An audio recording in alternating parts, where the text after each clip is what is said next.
I've drummed it into our players that they are privileged to play for you. Hei, her fra GEODIS Park i Nashville, hvor Liverpool nettopp har vunnet sin aller første kamp under Andoni Iraola. Det ble 4-2 mot Sunderland i en kamp som jeg vet ikke helt hvordan det skal oppsummere. En god start, definitivt best mulig start på en ny æra. Det var kanskje ikke helt det fyrverkeriet jeg muligens litt naivt hadde håpet å få servert i 30 fuktige, veldig fuktige varmegrader her i Nashville. 2 fine mål i første omgang. Det var for så vidt alt som skjedde. Et veldig pent lagmål, synes jeg, fra Liverpool. Harvey Elliott spiller en fin rolle der, og legger opp til Kieran Morrison som jeg synes det var en veldig moden avslutning fra han. Han tar seg sin tid, blir ikke nervøs, legger instinktivt inn i lengste hjørne, og ja, jeg synes det var en veldig fin avslutning fra han. Han ble jo så ble jeg egentlig sittende og tenke etter at han skåret det målet, for det var jo bare 13 minutter inn i kampen, at har jeg blitt litt VM-skadet? For jeg synes det var litt stas med målmusikk.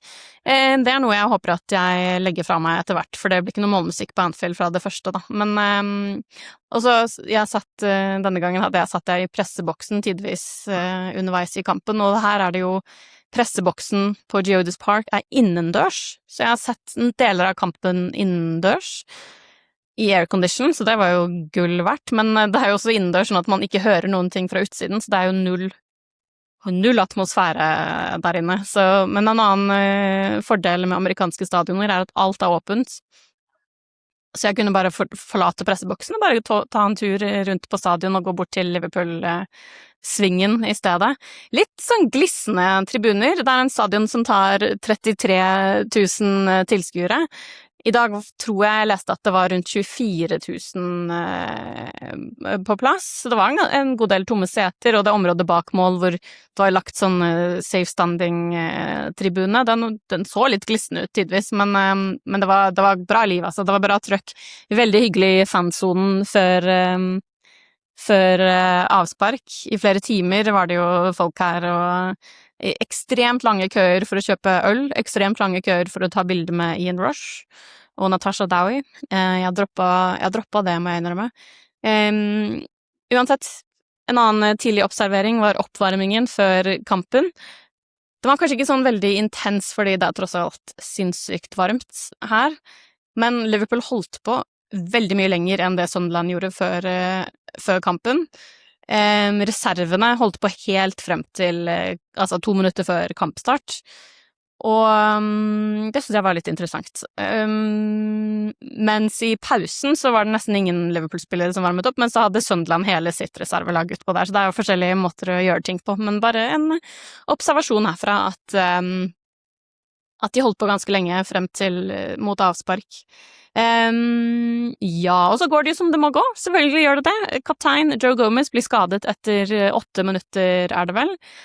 Det jo utrolig leit, men det understreker jo nok en gang hvor viktig det og mener jeg da, å kjøpe en ny midtstopper. Jeg vet det ikke står på ønskelista, øverst på ønskelista hos alle, og det står strengt tatt ikke helt øverst hos meg heller, men det bare viser hvor utrolig tynt det i de rekkene der når Gomez igjen blir skadet. Det sier også kanskje at man burde gjøre noe på høyrebekken også, hvor han har vært en god vikar, men som sagt, man kan liksom ikke stole på Joe Gomez at han skal være skadefri, og det jo utrolig leit, for han jo en fyr man ellers kan stole trygt på.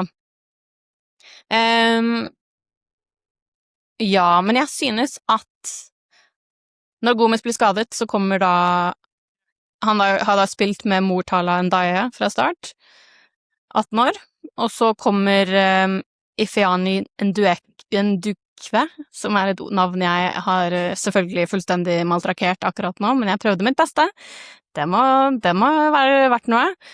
Men jeg synes de gjør en veldig solid jobb, de to sammen. Kanskje litt sånn shaky helt i starten Ndaye, men så det et godt potensielt godt partnerskap de imellom i fremtiden. Jeg synes de så trygge og solide ut, og som de kjente hverandre godt, så akkurat det var jo positivt, og det det som fordelen med preseason, at man får se mye mer av disse spillerne som unge eller fringe-spillere.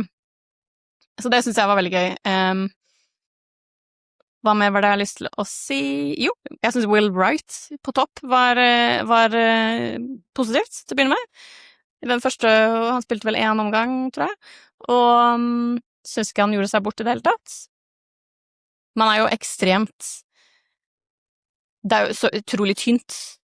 Det jo så utrolig tynt, så det ble jo understreket igjen da, denne Gomez-skaden. Det helt utrolig tynt i denne troppen, og Will Wright jo da et potensielt faktisk alternativ på spissplass, med mindre man henter inn noen andre, for Alexander Isak kan ikke spille hver kamp alene, da blir ikke Alexander Isak god, det vet vi. Og kroppen hans klarer det mest sannsynlig ikke, selv om han gjorde det for Sverige, det synes jeg var litt interessant fortsatt. Men ja, Josh Abe, som ble hypet veldig på forhånd, han startet ikke. Han fikk et innhopp på slutten av kampen, som igjen jeg synes var veldig bra. Han ser veldig, veldig sterk ut.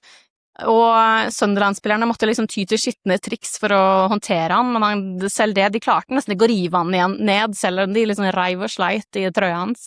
Så det synes jeg også det snakket så mye om Josh Abe, og jeg skal ikke påstå at jeg har så veldig stor kjennskap til Josh Abe, men det synes jeg var veldig gøy å se, og nå jeg litt mer positiv til Josh Abe, ikke at jeg noen gang var negativ, men nå jeg mer på litt mer på den hypen, så det jo selvfølgelig ikke en spiller som man skal lene seg på denne sesongen, men det kanskje en spiller for fremtiden, så det veldig artig.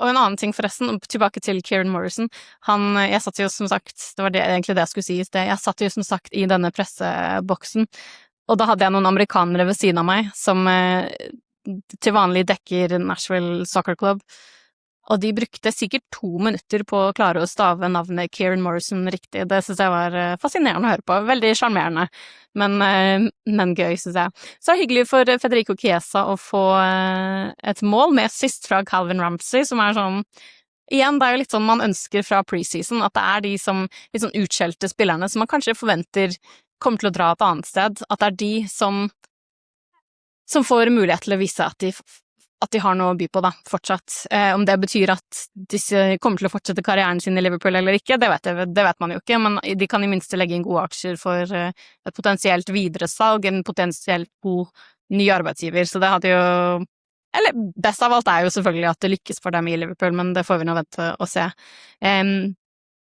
Og Louis Kumas også, som skårte 4-2-målet etter passning etter fint spill fra Dominic Soberslaj. Soberslaj kanskje en av de beste i dag, om ikke Kieran Morrison, jeg vet ikke.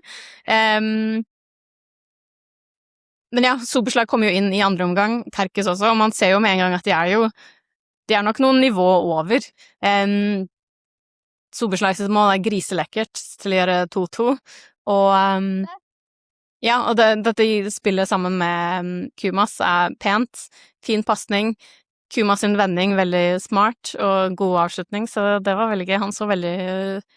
Kumas så veldig fornøyd ut i mixed zone etterpå, i hvert fall. Jeg så også forresten Richard Hughes var i kulissene i dag. Jeg vet ikke hva håper han har litt, håper denne Gomez-skaden kanskje gir han litt å tenke på, for her må det jo definitivt tannløs, det har vi vært klar over hele veien, men ja, alt i alt en sjukt trivelig første kamp for Andoni Iraola.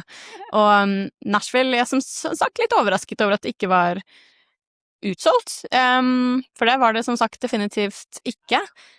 Men amerikanerne vet å lage show, de vet å kose seg med fotball, det var kanskje ikke 100% fyrverkeri på banen hele veien, men det var fyrverkeri på stadion ved hvert eneste mål, så det var 6 store smell i løpet av kampen, og ja, i mixzone etterpå så løp Jeremy Frimpong rundt i bare trusa, så det var jo spennende, han var ikke genert, og Kieran Morrison snakket litt om hva han har lært av Andoni Iraola, og han roser den nye manageren, selv om man bare noen uker inn i denne nye æraen, så forteller han at han allerede har lært mye av spanjolen. Så ja, jeg ser fortsatt lys på fremtiden, men det ingen tvil om at her må det handles. Før kampen i dag så snakket jeg med et par gode venner, blant annet Neil Atkinson fra The Anfield Rap, som fortalte sine tanker om kampen, om preseason, om kommende sesong. Litt Jeg kjenner Neil som en veldig positiv mann, så jeg er litt sånn bekymret for hans bekymringer rundt overganger. For de var der definitivt. Så Neil sine tanker kan du høre her. Hei fra fanparken utenfor GEODIS Park. Jeg er så heldig å ha med meg min gode venn Neil Atkinson fra The Anthem Rap her. Neil, what's it like being on the pre-season tour? I mean, this is not my first pre-season tour. I've done a few of them across the last few seasons, and I've never been to Nashville. So I've really enjoyed learning about Nashville. It's really surprised me. In my head, I had it as being completely ridiculously as though it would be all a bit ramshackle and the sort of places where country music happened in the 1960s. And in truth, it's a thoroughly modern 21st century city full of unbelievable numbers of bits of new builds of architecture that in a very American way has aggressively marketed itself around the music. And almost everything you go to is prefaced by the word music.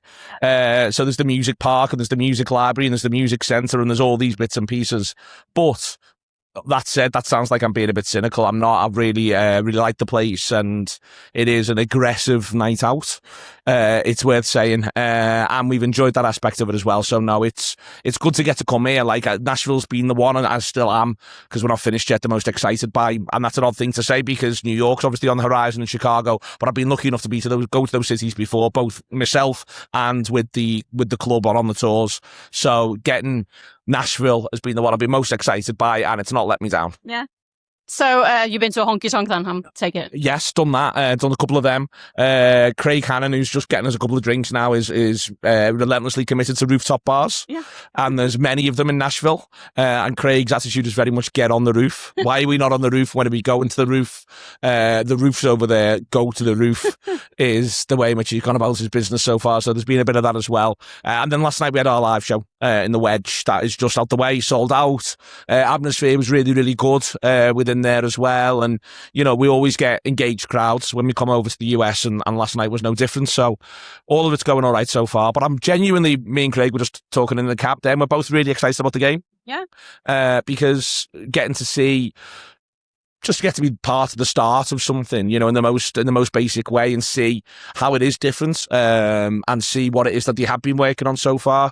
You know, we know it's not finished, and we very much know that they need players, but hopefully we'll see today a few clues as to what it is the manager will be looking for, because I think at the minute, we say we're in the dark. He's talked about how he wants to play, and we've seen his Bournemouth team a lot, but we're still, I think, you know, where is he going to use certain players? There might be a few clues starting from today. Yeah. Are there any players you're particularly looking forward to seeing? Yeah, I'm genuinely intrigued to see how he chooses to use Szoboszlai-Jones. Will he use one of them in a more sort of number 10 position, or will they both sort of play centre mid throughout?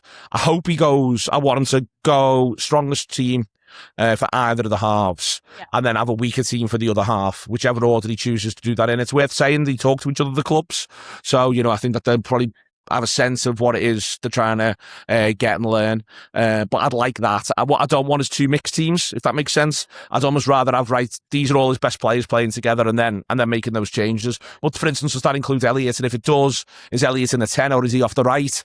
Waiting to sort of see that. The biggest issue really is just simply there's no attackers. So, you know, that's where he will have to sort of make two amends. But even there, I would rather he just committed to the idea of playing Will Wright rather than press someone else into service. You know, I've not got tons of hopes for Will Wright. I don't want to sound like I'm talking him down. I don't think he's got a role to play for Liverpool this season necessarily. But if they're going that today, then let's see him in there. And then the other big one is the new signing that we'll get to see, which is Xhaka. Yeah. And I just presume, again, when he's picking whatever is the stronger side, it'll be Xhaka and Gomez at centre-back. And I think that'll be really interesting to see as well. For the next season, are you expecting a partnership with Van Dijk and Xhaka? I feel a little like Liverpool should get a centre-back who's got Premier League experience to start the season. That's easier said than done in a couple of ways, though I don't think we don't have that like it's stupidly difficult. But what I mean is they could almost do with getting someone who will be quite important for the first half of the season, and then might end the season being fourth choice, but then becomes third choice because we know that realistically Virgil's going to leave. So someone like, and again, I'm just using the name as an example, but someone like Nathan Collins, who doesn't get injured, who's got tons of Premier League experience, could he come? And then for the first half of the season, you can pick games for Jacquet, you can pick games for Leone, and do so from a position of strength. Yeah. My worry is with the way the squad is at the minute, you end up just literally feeling like you've got to pick players who might not be ready. You know, Jacquet's not played literally right now. He's not got 40 top flight first team appearances. No.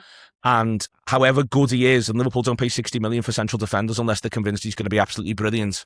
But the Premier League is currently the way it is, just a different thing, and it's so much about physical size, and it's so much about a certain type of, and until Liverpool get to rewrite that script with the way they play, until they get to that point, you know, it might be a little bit difficult for Jacquet. Some people would say, well, let him learn by doing, but do we want to go through 3 months of mistakes, which could well damage the campaign? There's some games that, like, I'd have no problem with them starting away at Newcastle.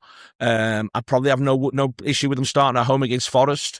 But if you get some of the more agricultural teams like Brentford, who will begin to pick that as a weakness, would you be better off with someone who just knows the script, knows the ropes? Yeah. So yeah, I would rather they didn't. But right now, you know, he would start unless the manager will be prepared to go Van Dijk and Gomez. But the manager might want to pick Gomez, but we just know Gomez's body might let him down.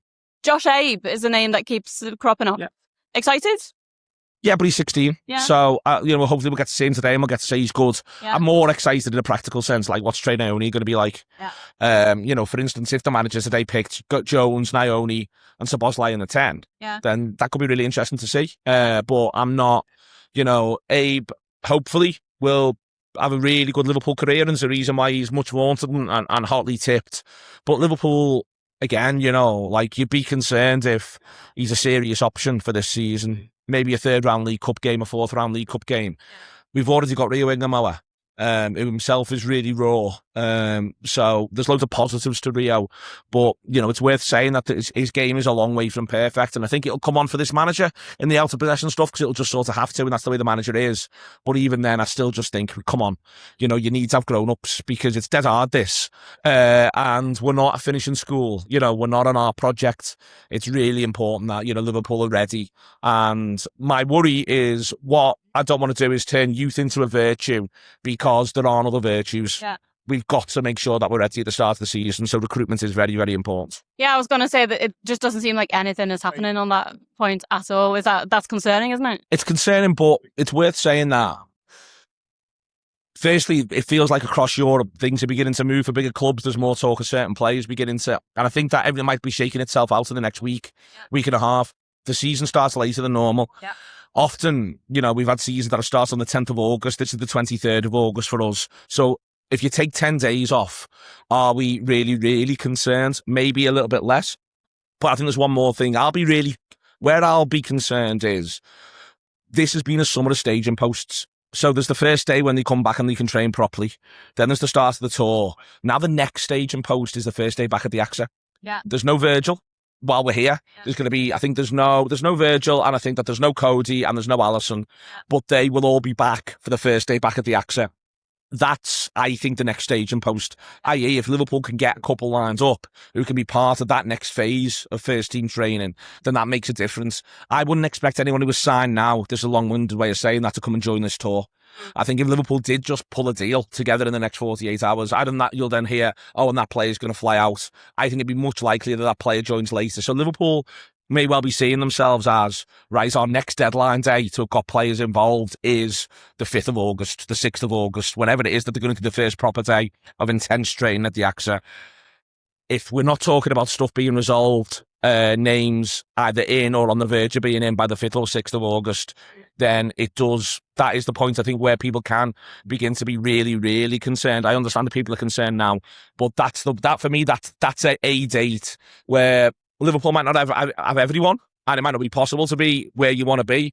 But if Liverpool haven't got sort of 2 by the door by then I think everyone can begin to go, well, what is going on and why is everything taking long? Because none of this is a surprise. They knew Salah was going. They brought that about to end Salah. They knew Robertson was going. Now, I think that they've done the shimmercast thing on that. They'll have had a sense for longer than we have what's happening with Konate. They know about the injury to Ekitike, the injury to Bradley. They literally have that information. They had it well in advance of us. Yeah. So, yeah, I think that's your marker date. That's the one to worry about. So what's your, in what order would you prefer things to happen? They've got to get 4 in, and then they can begin to do bits that involves trade, and 4 gets them to the point of equilibrium. So I think they need a centre forward because someone needs to cover Isak. The way you get the best Isak is by not having to pick him all the time. Yeah. So you've got to have an alternative there. So they've got to go and get a centre forward. They need another winger. I don't think it has to be a right winger. I think you can make do on mend on one flank. No team's perfect. They can try to either do a bit of a asymmetrical thing, which is what football teams do. That's possible. Or alternatively, they can choose to say, well, it's going to be Munoz and Rio there for a year, and we just cope. And occasionally we move the lad who plays left over onto that side as well. If it was Barkley, that could be all right. So they need that, but I think they need a really good winger. That's where they need the true quality. They need a great winger. They need a centre forward who knows how to play centre forward, who is a centre forward, not someone who's pressed into service. So someone who can do that, can be at the start of his career, the end of his career, the middle of his career. As I say, it doesn't need to be the greatest player on the planet, but they just need someone who understands it's a specialist position and plays it that way. I can't bear the idea of seeing Gakpo pressed into service for the first half of the season, but also that would lead to rushing Ekitike back. That would lead to playing Isak in games where you might not want to play him, keeping him on the pitch for 10 minutes more when he could be going into the red zone and risking an injury because you don't want to use the other player there. So I really think it's important. And then, get that sorted. I think you need a right back because we don't know where Bradley is, and Frimpong can't play every game. No. And I think that they need a Premier League ready centre back who again does not have to be incredible, just needs to have Premier League experience, and that player can become a squad player. If the right back can also play left back, that would really help. And a couple of these players do need to be homegrown. Because of the rules and where Liverpool find themselves on that. So they do that, and then you can then say, well, maybe you might want to get a different profile of player to Gakpo, sell Gakpo, buy X. You might want to sell one of the midfielders, buy another midfielder. Yeah. But that's where I think you get one in, one out, is at that point. So that's what I think they need to do. Yeah. Just Richard Hughes should be a busy man these next few weeks. We don't know what his job is. We don't know if he's actually still doing his job. And this is, Liverpool, there's a few competency questions at the minute in terms of planning. Yeah. Maybe execution as well. But in terms of the overall, having a guy who's moving on, there will be legitimate criticism of the club if they're not sorted out in terms of all of that. By the time, he goes, Michael Edwards has clearly made it clear again, but again, there's no hiding place for that for me. No. If you've known since last November, you've known since last November. So I just think, there are going to be questions, but they are going to be busy. But football teams do this all the time. It's weird sort of saying last summer, Arsenal make 4 or 5 signings. Of course they do. Liverpool make 6 or 7. Football clubs are good at buying and selling players. It's one of the key things that happens within football all the time. So I don't buy into it's exceptionally hard. I'm not saying it's really straightforward. Sorry, I think it's straightforward. It might be difficult. Yeah. To get what you want, but I think it can be straightforward, and I don't think it should be dramatised into, oh my God, there's so much work. When, as I say, it's the work that football clubs do every summer. Other football clubs do this every summer. Yeah. Right. So you think it will be okay in the end? No, I'm worried they're going to go in light, and they're going to regret it. Yeah. And that might be the difference. I don't think the club's going to. For me, the success or failure of the club next season actually isn't about any new player. To an extent, I think it's about Isak and Wirtz working. Liverpool spent all the money on that. Yeah. To an extent, Ekitike, I think, can play both of those roles, but Ekitike is not going to be available. But part of how you help Isak is by meaning that you don't have to pick him all the time. Part of how you help Wirtz is by saying we're always going to have a number 9 on the pitch who plays like a number 9. Yeah. So there is a recruitment element to that, but crucially, if we're talking at Christmas and saying, my God, Isak and Wirtz have been brilliant, then Liverpool could be in the hunt for the title race. At worst, they'd look likely to get a Champions League place. Yeah. But my worry is, in terms of being able to genuinely challenge in what has become a really attritional league, Liverpool will leave themselves 1 or 2 short. They may leave themselves in a position where those 1 or 2 can be easily addressed next summer.